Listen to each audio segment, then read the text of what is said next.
오늘 우리가 은혜 받을 말씀은 에베소서 1장 15절부터 23절 말씀입니다. 성경 가지고 계시면 성경 읽으셔도 되고 본문 화면에 보셔도 되겠습니다. 오늘 성경을 좀 다 펴놓으시고 함께 예배 드렸으면 좋겠습니다. 저와 여러분이 한 절씩 읽도록 하겠습니다. 15절입니다. 이로 말미암아 주 예수 안에서 너희 믿음과 모든 성도를 향한 사랑을 나도 듣고 내가 기도할 때에 기억하며 너희로 말미암아 감사하기를 그치지 아니하고 우리 주 예수 그리스도의 하나님 영광의 아버지께서 지혜와 계시의 영을 너희에게 주사 하나님을 알게 하시고 밝히사 그의 부르심의 소망이 무엇이며 성도 안에서 그 기업의 영광의 풍성함이 무엇이며 그의 힘의 이력으로 역사하심을 따라 믿는 우리에게 베푸신 능력의 지극히 크심이 어떠한 것을 너희로 알게 하시기를 구하노라. 그의 능력이 그리스도 안에서 역사하사 죽은 자들 가운데 다시 살리시고 하늘에서 자기의 오른편에 앉히사 모든 통치와 권세와 능력과 주권과 이 세상뿐 아니라 오는 세상에 일컫는 모든 이름 위에 뛰어나게 하시고 또 만물을 그의 발 아래 복종하게 하시고 그를 만물 위에 교회의 머리로 삼으셨느니라. 함께 읽겠습니다. 교회는 그의 몸이니 만물 안에서 만물을 충만하게 하시는 이의 충만함이니라. 아멘. 하나님의 말씀입니다. 오늘은 이제 계속했는데 신약으로 좀 넘어왔습니다. 신약에 우리 사도 바울의 리더십과 또 믿음, 사랑을 어떻게 기도로 승화시키며 성도들을 격려하고 인도하였는지를 배우기 원합니다. 사도 바울은 에베소 교인들의 믿음과 사랑에 대해서 들었습니다. 그들이 정말 어려운 가운데서도 믿음을 잘 지켜나간 것을 전해 들었습니다. 에베소 교인들이 주 예수를 믿는 믿음의 행위도 또한 들었습니다. 그러나 걱정이 있었습니다. 그들에게는 그 교회 안에 이제 악한 것들이, 이단들이, 영지주의라는 그 사상을 가지고 들어온 이단들이 있었기 때문에 그렇습니다. 에베소 지역은 대부분 사람들이 아데미상을 숭배하고 있었습니다. 그래서 정말 거의 98% 이 정도 이렇게 전부 다 이 신상을 숭배하고 신을 믿었기 때문에 이런 상황에서 신앙생활 하기가 너무나 쉽지 않았을 거라 그렇게 생각되어집니다. 에베소 교회는 사도 바울의 뜨거운 열정과 사랑을 받은 교회입니다. 어느 교회보다도 사랑했습니다. 왜냐하면 전도 여행 중에 가장 많이 머무른 지역이 바로 에베소입니다. 사도 바울이 전도 여행 중에 3년이나 머물며 밤낮으로 그들을 가르치고 전도했던 그 지역입니다. 그렇기 때문에 사도 바울의 마음이 많이 들어가 있는 곳입니다. 사도 바울이 로마로 갈 때 눈물의 성별식을 했던 자들도 다 에베소 교인들이었고 그만큼 에베소 교회는 스스로 정통이라는 자부심을 갖고 있었습니다. 왜냐하면 그들은 철저히 훈련받았습니다. 바울이 3년 동안 그냥 있지 않았겠습니까? 그들에게 교리도 가르치고 또 율법도 가르치고 다 그렇게 가르쳤을 것 같습니다. 그래서 철저히 훈련받은 교리대로 악한 자와 자칭 사도라 하는 자들을 분별하여 쫓아내는 일도 에베소 교회는 하였습니다. 에베소는 경제 문화적으로 엄청나게 발전된 도시였는데 이 도시에서 주어지는 영육간의 박해 또한 만만치 않았던 것으로 보여집니다. 이 정통적인 교회가 어려움을 당하고 있다는 것을 안 사도 바울은 기도를 시작할 때 먼저 칭찬부터 시작합니다. 요한계시록에서도 7개 교회 중에서 에베소 교회는 칭찬받는 교회입니다. 요한계시록 2장 2절로 3절에 보니까 이렇게 기록되고 있습니다. 우리 한번 같이 읽어볼까요? 내가 내 행위와 수고와 내 인내를 알고 또 악한 자들 용납지 아니한 것과 자칭 사도라 하되 아닌 자들을 시험하여 그 거짓된 것을 내가 드러낸 것과 또 내가 참고 내 이름을 위하여 견디고 게으르지 아니한 것을 아노니. 하나님은 이 모든 것들을 알고 있었어요. 우리 교회가 당하면 어떤 일을 당하는지 이 교회의 어떤 역사를 다 주님이 아시는 것처럼 힘들고 어려운 고비들이 있지 않겠습니까? 이것들을 주님은 아신다는 겁니다. 근데 에베소 교회도 기억하고 계신다 이렇게 말합니다. 그런데 이 교회가 이렇게 지켜지기까지 누군가의 도움이 있었습니다. 그분이 바로 사도 바울입니다.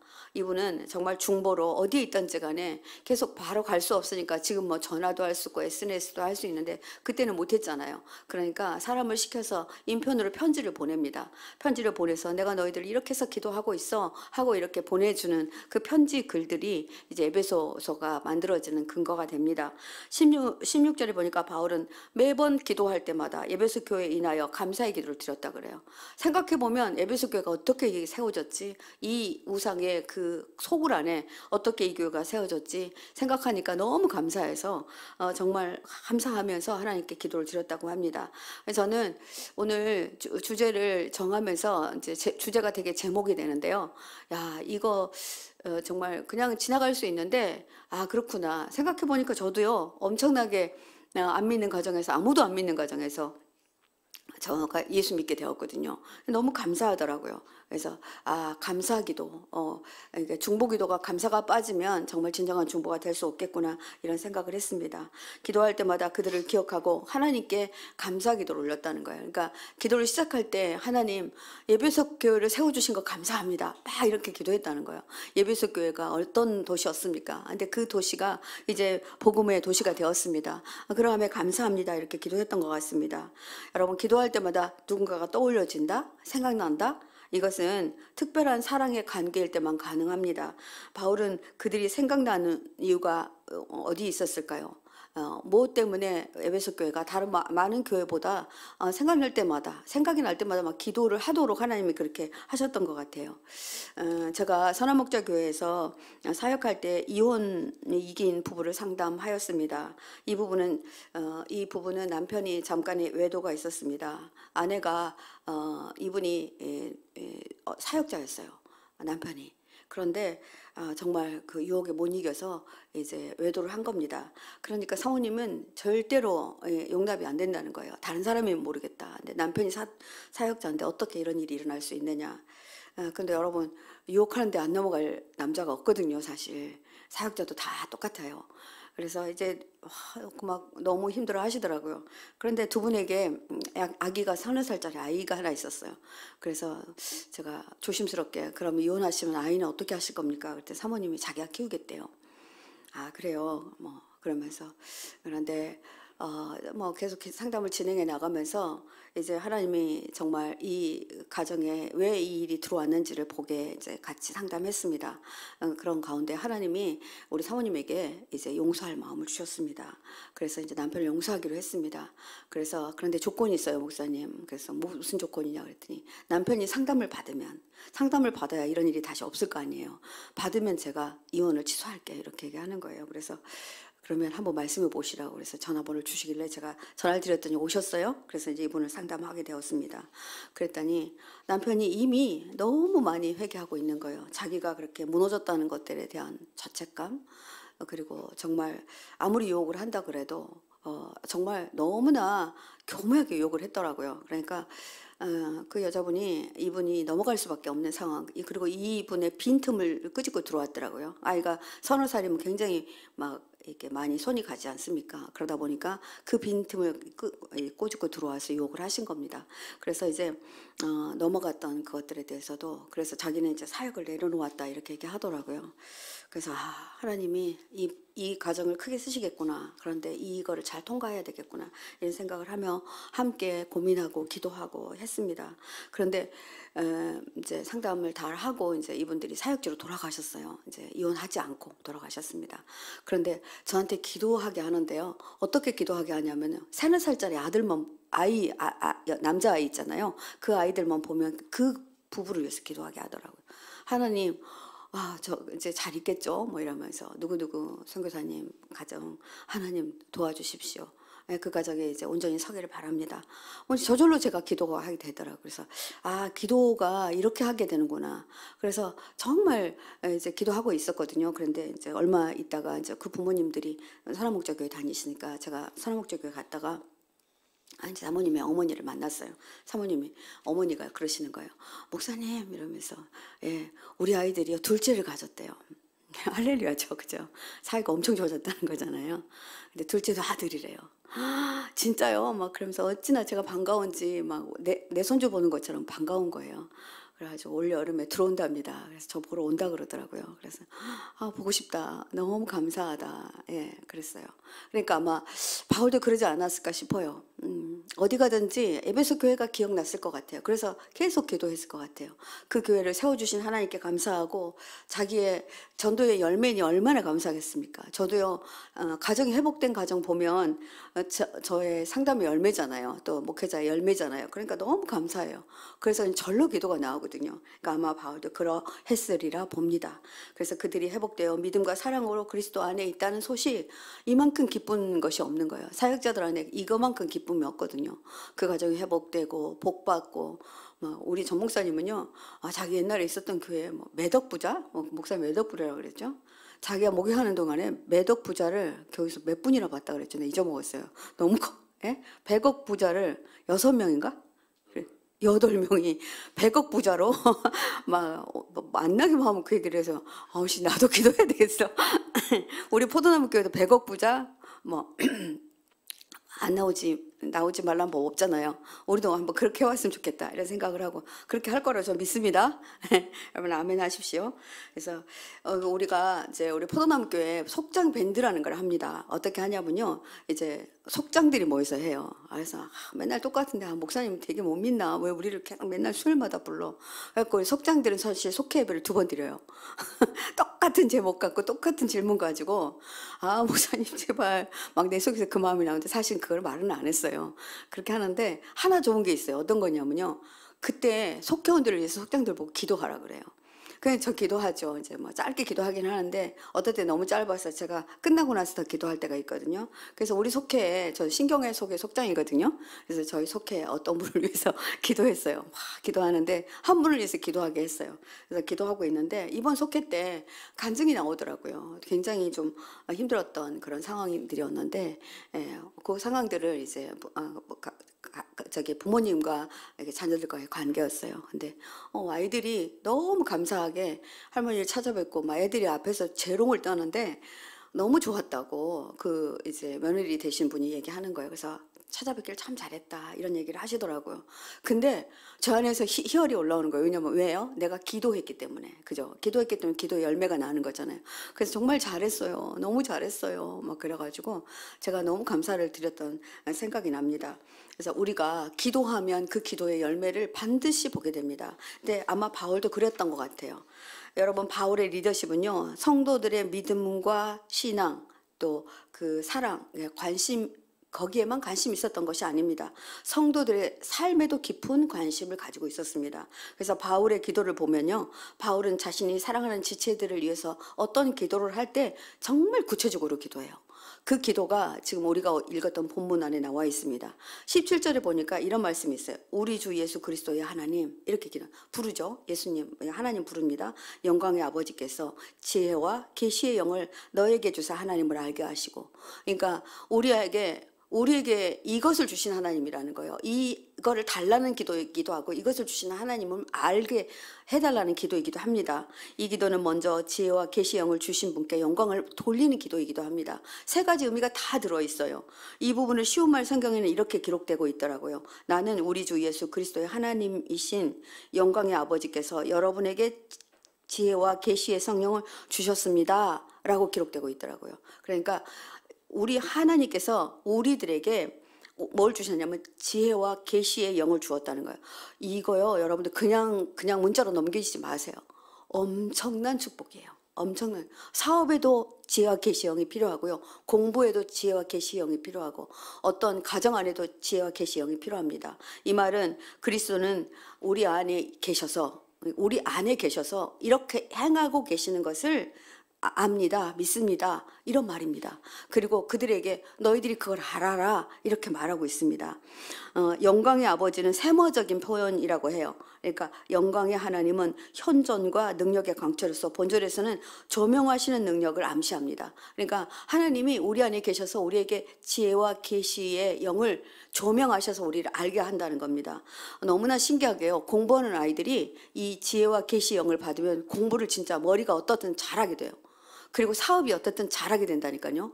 그리고 가정에서도 정말 슬기롭게 어떤 일을 잘 대처할 수 있게 한다는 말입니다. 그래서 하나님이 그리스도로 말미암아 주신 성령의 은사가 어떤 것인지 정말 에베소 교인들이 알기를 원했습니다.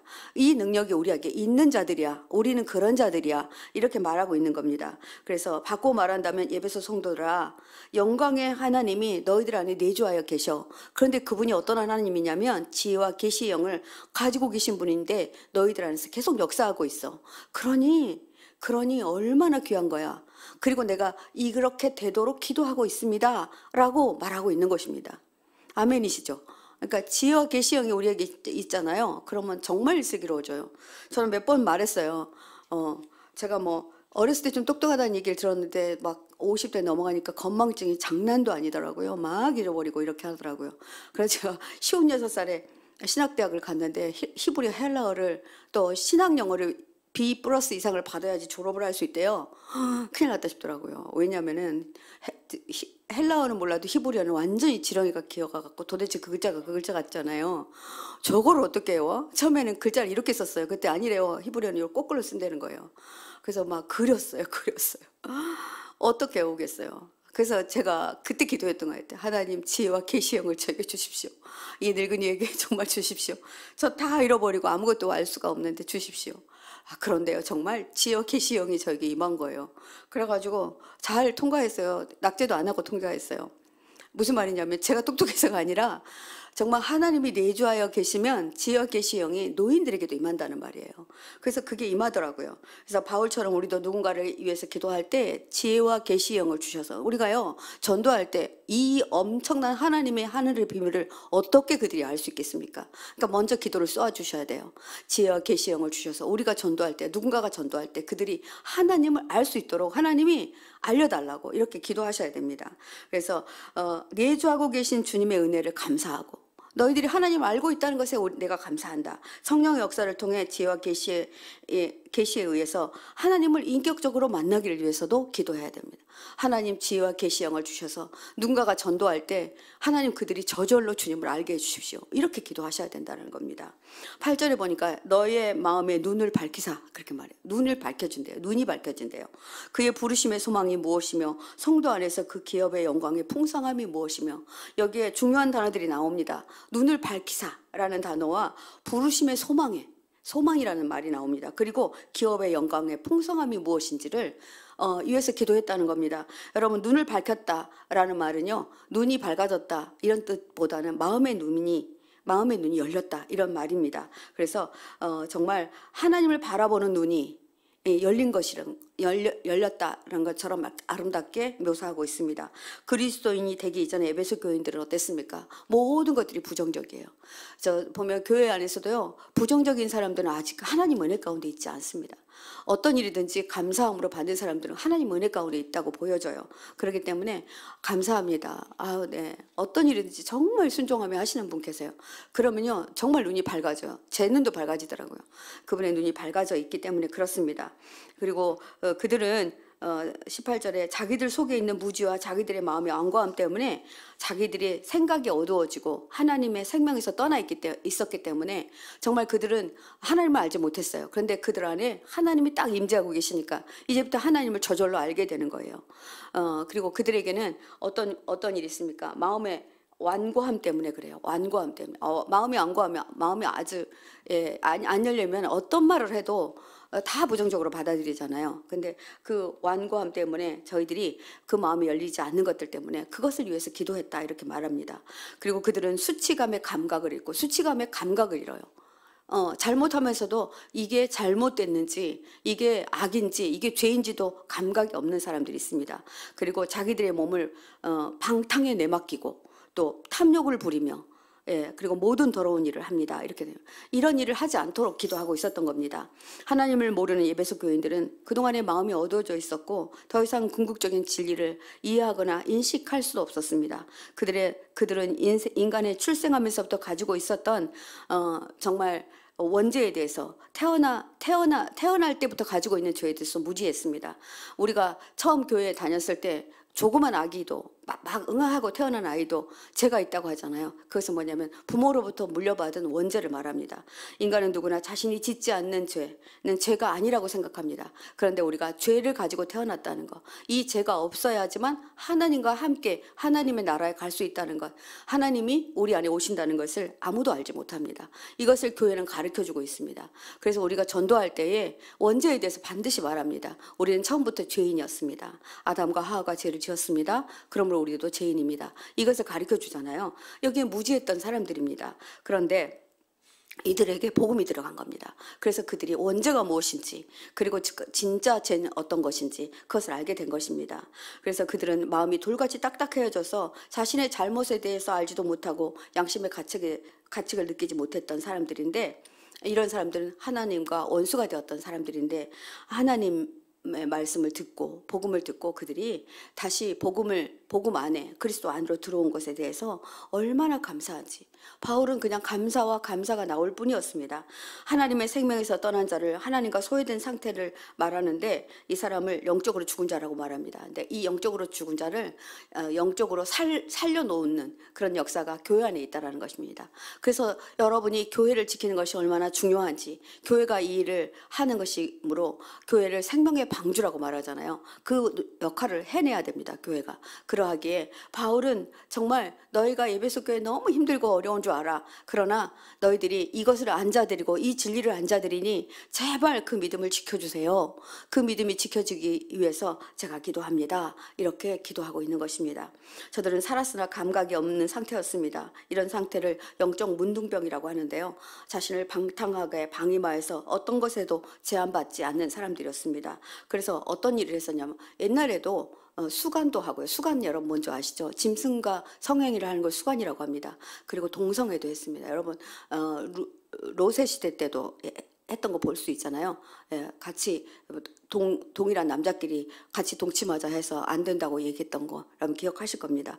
구약 시대 때도 이런 일들이 있었어요. 근데 신약에도 있고, 지금 어떤 시대입니까? 지금은 말도 못하게 이제 동성애를 법으로 합법화시키려고 합니다. 이런 시대까지 와 있습니다. 그래서 이런 시대에 하나님은 오늘 말씀을 통해서 에베소 교회에게 사도 바울이 부탁하신 것처럼, 기도했던 것처럼 우리에게 이 시대의 교회를 위해서 기도하고, 이 시대에 정말 믿는 사람들이 어떻게 살아야 될지를 위해서 이렇게 기도하라고 말해주고 있는 것입니다. 모든 더러운 짓을 행하고 성적으로 부도덕을 저지르고 부끄러운 줄 모르는 사람들, 하나님과의 관계를 벗어나 만족을 모르는 삶을 사는 사람들, 이 사람들은 어디로 가고 있습니까? 지옥으로 가고 있습니다. 이들에게 복음을 전하여야지만, 아까 그 전반부에서 말씀하신 것처럼 하나님이 그 안에서 지혜와 지식의 영을 주어서 그들에게 깨닫는 은혜, 회개하는 은혜를 주신다, 그런 말입니다. 그래서 바울은 에베소 교회를 위해서 기도할 때 성령의 조명하심의 은혜가 있어야 된다, 이렇게 기도했다고 합니다. 여러분들 기억하시기 바랍니다. 아까 지혜와 지식의 영을 달라고 기도했는데 이번에는 뭐냐면 성령의 조명하심의 은혜가 있게 해달라고. 성령의 조명하심의 은혜가 있으면요, 여러분 전도해 보셨습니까? 저는 해외 나가서 정말 2명씩 짝을 지어서 아무도 모르는 종족에게 가서 복음을 전한 적이 있어요. 그런데 정말 성령의 조명하심의 은혜가 있으니까 우리가 갔는데 이미요 하나님이 그분들을 다 만져 놓았어요. 그리고 그들에게 우리를 환대하는 마음도 주시더라고요. 우리에게 맛있는 음식도 주시고요. 그리고 말이 안 통하잖아요. 인도네시아 가서 그렇게 했는데 인도네시아 말을 우리가 몰라요. 따갈론가 뭐 이상한 언어를 쓰더라고요. 영어도 아니고. 정말 할 수가 없어요. 그러니까 막 다 바디랭귀지로 해요. 하나님이 계시다, 우리는 예수님을 믿는 사람들이다, 막 이렇게 수어를 막 다 쓰면서 했거든요. 그런데 그들이 예수님 믿겠냐? 그랬더니 믿겠대요. 기도해도 좋대요. 막 그렇게 기도하는데 마침 우리를 지나가다 우리가 영접하고 있으니까 거기 현지에 사역하시는 선교사님이 들어오더니 이제 그 나라 언어로 이분을 영접시켜 드렸어요. 근데 이분 안에 이렇게 짧은 시간에 어떻게 복음을 전할 수 있었냐, 이런 일은 여기 선교사들도 어렵다, 이런 얘기하는 거예요. 근데 우리가 성령의 조명의 은혜를, 조명하심의 은혜를 받았기에 하나님은요 우리가 한 게 아니라 하나님이 그렇게 하시더라고요. 이번에 우리 태호티 팀이 이런 역사가 있었으면 좋겠습니다. 그들 안에 예수 그리스도를 받아들이는 성령이 이미 내주하에 들어가 계신 거예요. 들어가 계셔서 우리가 말할 때 그 말을 받아들이도록 그렇게 허락하셨더라고요. 그래서 그들에게 영적 무지에서 벗어나기 위해서 우리가 기도해야 된다. 내가 그래서 그렇게 기도하고 있다 이렇게 말합니다. 그래서 눈을 열어 부르심의 소망이 무엇인지, 부르신 자들에게 주신 기업의 영광의 풍성함이 무엇인지 저들을 알기를 원한다라고 기도하고 있습니다. 여러분, 인간에게 누구나 하나님 이 땅에 태어나게 하실 때 각자만의 소명이 있습니다. 여러분 소명이 알고 계십니까? 우리 정 목사님은 음악으로, 저는 뭐 잘하는 게 제 상담이니까 상담으로 그런 거 맞는 것 같아요. 제가 목회 시작할 때 어떤 목사님 저를 위해서 기도해 주시는데 저에게 하나님이 제 입술에 꿀을 발라놓았대요. 그래서 뭔 소린가 했어요. 꿀이요? 그리고 제가 이렇게 만졌어요. 그랬더니 당신의 입술은 꿀처럼 답니다. 이렇게 말씀하셨어요. 그래서 꿀은 치유하는 역사가 있잖아요. 그리고 이제 달콤한 말이라기보다는 치유의 역사가 있다. 그래서 입으로 이렇게 상담하여서 그분이 저가 상담하는 사람인지 몰랐어요. 근데 저한테 그런 소명을 가지고 계시니 나이가 들었어도 해보시라, 용기를 내시라 이런 얘기를 하셨거든요.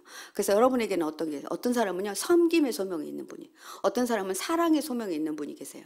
어떤 사람은 중보기도의 소명이 계신 분이 계시거든요. 그래서 이런 소명을 가지고 부르셨다 이렇게 말하고 있습니다. 그래서 그리고 그 기업의 영광이 풍성함을 너희가 알게 원하느라 이렇게 말합니다. 여러분 기업의 영광이야. 근데 이게 하나님 나라의 기업의 영광이에요. 그러니까 그냥 나의 기업이 아니라 하나님 나라의 기업. 이것을 받게 되시잖아요. 그러면 여러분의 기업은 그냥 일어납니다. 왜냐하면 하나님 나라의 확장을 위해서 막 돈을 벌게 하시는 거예요. 그래서 제가 최근에 들었는데 뭐 전 목사님 계시던 교회 요즘 자꾸 그 교회를 막 자랑하셔가지고 그 교회가 한번 가보고 싶긴 한데 어떤 장로님은 얘기도 되는지 모르겠어요. 장로님은 교회 재정이 부족하면 뭐 제가 딱 기억나는 게 자꾸 옆에서 해주셔가지고 어떤 분이 암에 걸렸대요. 암에 걸리셨는데 엄청난 돈을 암 진단금으로 받았대요.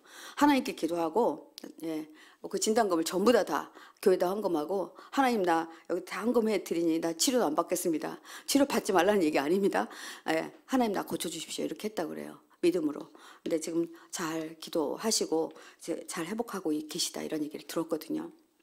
그래서 우리에게 이런 것이 옵니다. 기업의 영광의 풍성함이란 제가 단적으로 얘기를 들었어요. 그러니까 하나님이 하늘나라의 기업의 영광의 풍성함을 주시려고 우리를 축복하시거든요. 그래서 우리를 정말 뭐랄까 덧없이 한없이 가없이 이렇게 축복하십니다. 그래서 우리가 기도할 때 이런 기도를 해 주어야 된답니다.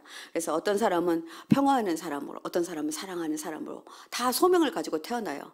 그리고 어떤 사람은 충성하는 사람으로. 그래서 우리가 성령의 9가지 열매를 맺어야 된다고 하잖아요. 제가 기질적으로 그 열매를 어떻게 맺을지를 제가 기독교식 검사가 있는데 오시면 제가 해드리겠습니다. 그래서 어떤 사람 희락의 그걸 얻게 하려고 그분만 가면 기쁨이 오는 사람이 있어요. 그분만 가면 그냥 웃음이 나오고 식당에서도 보면 저분은 내가 속으로 그래요. 저분은 희락의 소명을 가지고 태어난 것 같아. 왜냐하면 그분이 오면 식당이 시끌시끌해요. 그래도 어떤 사람은요 음식을 어찌나 잘 만드는지 뭐 그분이 만드는 음식은 모두가 맛있대요. 그분은 그것으로 하나님이 영광을 받으세요. 이렇게 섬김의 보살핌의 은사를 받은 거잖아요. 그래서 우리가 다 이렇게 태어났다라는 것입니다. 이 소망들은 예수 그리스도가 이 땅에 오실 때 우리와 함께 통합됩니다. 그래서 여러 가지 9가지 성령 열매들이 통합되는 날이 와요. 그때 모든 영광을 하나님께 올려드리거든요. 그래서 그 날에 이르기까지 하나님은 우리와 속에서 함께 하신다 그런 말입니다. 그래서 그 성도 안에서 그 기업의 영광의 풍성함이 무엇이며 이것을 알기를 원한다 그래요. 근데 여러분들 여기서 놓치면 안 되는 것은 성도 안에서입니다. 예수 그리스도께서 성도 안에서 이것을 행하고 계신다는 것입니다. 그래서 그리스도 안에 있는 사람은 기업의 영광의 풍성함을 누리게 됩니다. 우리가 이것을 알아야 됩니다. 그리고 이것을 발견해야 되고 또 자신을 위해서도 이렇게 기도해야 되고 또 누군가를 위해서 이렇게 기도해 주어야 됩니다. 이 말을 언어로 보면요. 클레노노미아스 되게 어려워요. 클레노노미아스 아우튼이라고 하는데 번역하면 하나님의 기업을 가리킵니다. 그래서 우리에게 하나님의 기업을 부여하실 때가 있어요. 그래서 이것은 다 기업입니다. 우리의 탤런트가 다 기업입니다. 이것을 통해서 어떤 사람은 음악하는 사람으로, 어떤 사람은 섬기는 걸로, 어떤 것은 다 이렇게 해서 풍성하게 우리들에게 누구에게나 주셨다는 겁니다. 그래서 하나님은 성도들이 기업의 영광의 풍성함을 따라 그리스도 안에서 하나님이 그것들을 다 발휘하도록 두셨다는 겁니다. 근데 바울이 이것도 기도해요. 근데 우리가 누구를 위해서 기도할 때 어떤 기도합니까? 이렇게만 기도하잖아요. 하나님, 그 사람 구원해 주세요. 그 사람 교회 오게 해주세요. 아니요. 이제는 바울처럼 기도해야 돼요. 바울처럼.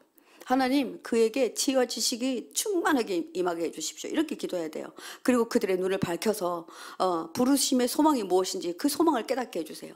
소망을 깨달으면요, 음악가는 멋지게 하나님을 노래하는 사람이 돼요.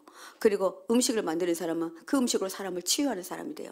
어떤 사람은요, 정말 따뜻한 마음으로 다른 사람들과 함께하는 그런 사람이 됩니다. 그래서 이렇게까지 기도해 주라는 겁니다. 그래서 세상 사람도 여러분 기업을 잘 키워서 자녀들에게 주지 않습니까? 그런데 하나님은 우리 하나님의 백성들에게 얼마나 멋진 기업을 주시고 싶으시겠습니까? 그래서 사도 바울은 이것을 깨달았던 것 같아요. 사도 바울의 신학이요, 엄청나게 심오합니다. 그래서 바울 신학이라는 것들이 따로 나올 정도로 그렇게 정말 굉장합니다. 그래서 제가 아주 심취해서 바울 신학을 그냥 3학기에 걸쳐서, 그러니까 세계절 학기를 바울 신학에 대해서 공부했어요. 왜냐하면 빠져가지고 너무 귀해서요. 그래서 예수를 믿는 저와 여러분은 하늘의 기업을 물을 상속자들입니다. 아멘이십니까? 그리고 여러분의 자녀들이 그렇습니다. 우리 교회가 그렇습니다. 바울은 에베소 교인들이 하나님의 백성이 되는 것뿐만 아니라 하늘의 상속을 받기 위해서 기업 물을 자로 그렇게 기도하고 있었다는 겁니다. 그러니까 우리가 지금까지 기도하고 있었던 정말 누구를 위해서 전도할 때 정말 너무나 얇게 기도했다는 겁니다. 근데 사도 바울은 이렇게 기도하고 있습니다. 19절에 보니까 그의 힘의 이력으로 역사하심을 따라 믿는 우리에게 베푸신 능력의 지극히 크심이 어떠한 것을 너희로 알게 하시기를 구하노라. 되게 어렵게 기록되어 있어요. 그러나 제가 한번 쉽게 풀어보겠습니다. 여러분, 우리가 그리스도 안에 있으면 우리 안에 역사하는 성령의 능력이 엄청나게 크게 다이나믹하게, 이 능력이라는 말은요, 다이나마이트, 이 디나미스라고 하는데 이 단어에서 다이나마이트가 나왔다고 그래요. 그러니까 폭발적으로 우리 안에 잠재하고 있다는 것입니다. 이것을 하나님이 이렇게 능력을 발휘할 수 있도록 해주신다는 겁니다. 하나님의 능력은 무엇을 이루거나 성취하도록 발휘하도록 그 잠재력을 개발하게 하고 무서운 힘으로 그 능력을 발휘하도록 만들어 주십니다. 어떤 분은요, 성경 안에서 엄청난 세계적인 디자이너인데 그는 어느 날 갑자기 성경을 놓고 기도하는데 하나님이 그러더래요. 성경 안에서 옷이라는 단어가 나오면 모두 다 받아 적어라 이래더래요. 그래서 옷이라는 것을 막 찾았대요. 막 다 받아 적었대요. 그래가지고 하니까 정말 성경 안에 자기가 받아야 될 소스들이 다 들어있대요. 그래서 성경대로 옷을 만들기 시작했대요. 근데 사람들이 신기하게 좋아하더래요. 그러니까 자색 옷 하면 저도 오늘 일부러 입은 건 아니지만 자색 옷, 이런 색을, 이 색이 되게 왕족색이잖아요. 이 옷을 이렇게 만들고, 이 염료를 만들고, 그래서 사람들에게 그것을 입히기 시작했고, 이렇게 해가지고 세계적인 그런 사람이 되었다고 합니다. 하나님은 우리 안에서 이렇게 폭발적으로 할 수 있는 잠재력과 능력을 발휘할 수 있도록 준비하고 계시는데 우리가 그것을 못한다는 겁니다. 그래서 이제요, 기도할 때 우리 자녀를 위해서 기도할 때, 또 누구를 전도하기 위해서 기도할 때, 어느 누구를 위해서 기도할 때 이렇게까지 기도해 주셔야 된다는 겁니다. 바울은 에베소 교회가 우리가 하나님을 믿고도 무력한 신을 믿는 것처럼 사는 연약한 모습을 벗어버리고 너희들이 이렇게 살기를 원한다. 나는 너희가 능히 이렇게 해낼 줄을 믿는다. 이렇게 기도하고 있던 것입니다. 바울은 에베소 교인들이 하나님의 크신 능력을 이미 그리스도에게서 나타났다.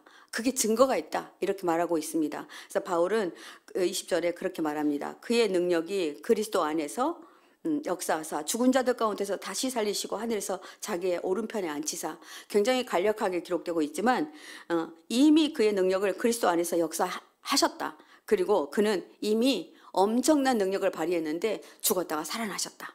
이렇게 말하고 있습니다. 그리고 지금은 하나님 보좌 우편에 앉아 계시다. 이것을 너희들이 능히 믿느냐? 이런 말입니다. 그래서 앞절에서 언급한 하나님의 무한한 능력과 지금 말한 예수 그리스도의 능력이 상관성을 갖고 있습니다. 뭐냐면 예수 그리스도를 믿는 자, 이 능력을 믿는 자가 아까 19절에서 말한 그 능력을 발휘할 수 있다, 이런 말입니다. 좀 바꿔놨으면 좋겠다, 이런 생각을 제가 말씀 준비하면서 받았습니다.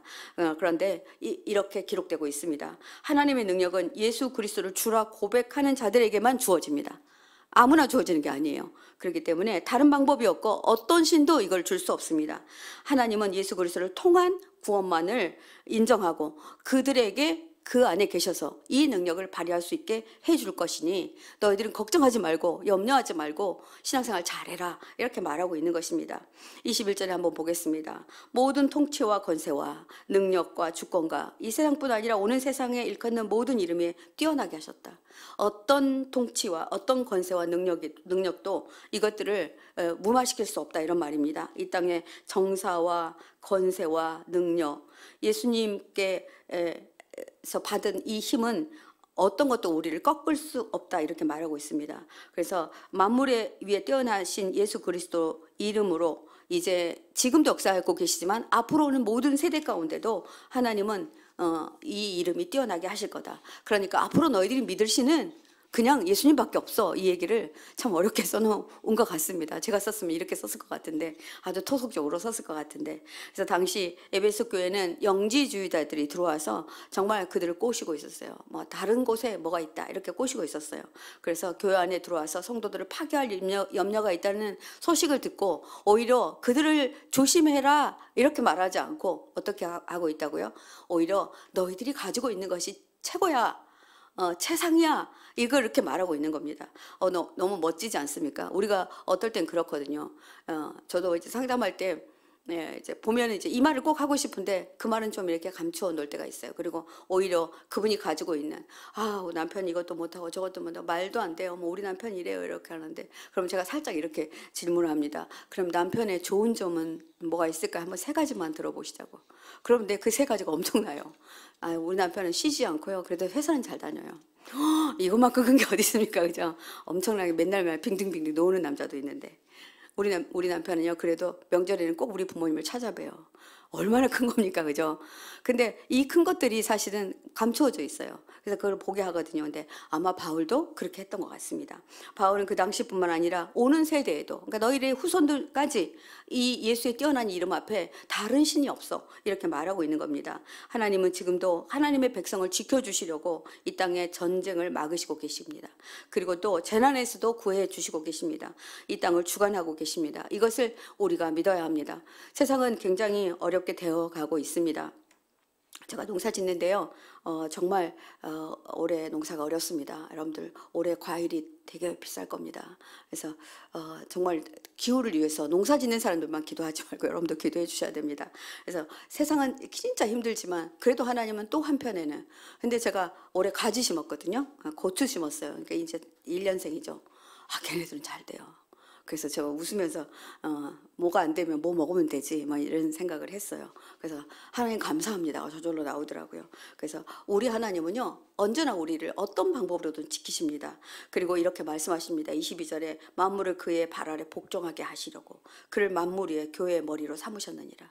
그래서 무슨 얘기냐면요, 우리 인간이 교만해지잖아요. 그렇기 때문에 항상 우리가 정말 그 아래 복종하지 않으면 이 모든 진리 앞에서 우리가 너무나 정말 말도 안 되게 교만해집니다. 그래서 하나님은 우리를 복종하게 하시려고 우리 예수 그리스도의 이름을 그분의 발 아래 두었다, 이렇게 말합니다. 교회는 그리스도를 적대하는 모든 세력에 대해서 대항할 권세와 능력을 가지고 있습니다. 잊지 마시기 바랍니다. 많이 걱정하십니다. 앞으로 뭐 차별금지법이 통과되면 교회도 이제 아무 얘기도 못하게 된다고. 남자 여자 얘기 아마 교회에서 죄입니다, 뭐랄까, 이래서 남색하는 거 이거 죄입니다, 이렇게 말 못해요. 하면 그날 그 목사님이 잡혀가는 법이 통과되려고 하고 있습니다. 그래서 우리가 많이 기도해야 됩니다. 세상이 변하고 많은 적그리스도들이 나타나고 있는 이때에 우리가 어떻게 기도해야 될지, 그리고 이제 이들은요, 정말 여기 모란 다녀보세요. 아주 혈안이 되어서 사람들을 꼬셔서 그들의 세계로 데려가려고 하고 있습니다. 그런데 우리는 놀고 있죠. 우리는 안 하고 있고 핑계대고 있죠. 그래서 하나님은 우리에게 이 말씀을 하시고 계신 것입니다. 23절을 마지막 한번 결론을 보도록 하겠습니다. 바울은 이렇게 기도합니다. 이렇게 끝맺음을 합니다.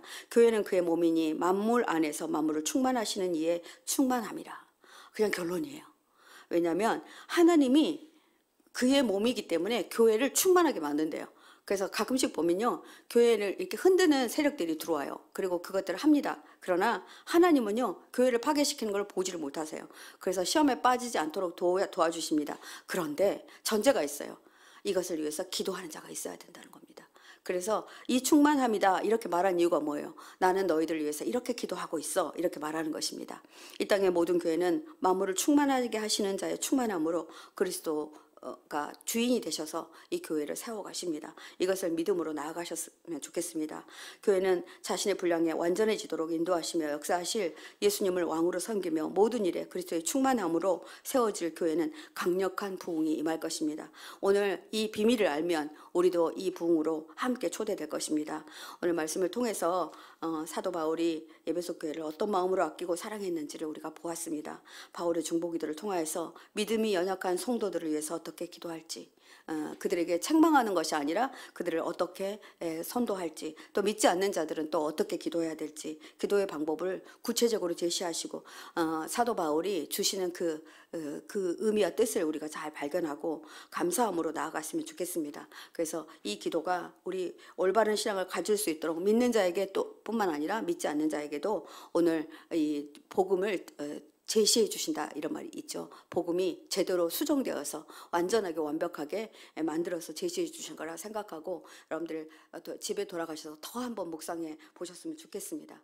그래서 오늘 주신 말씀을 감사함으로 기도함으로 나아가겠습니다.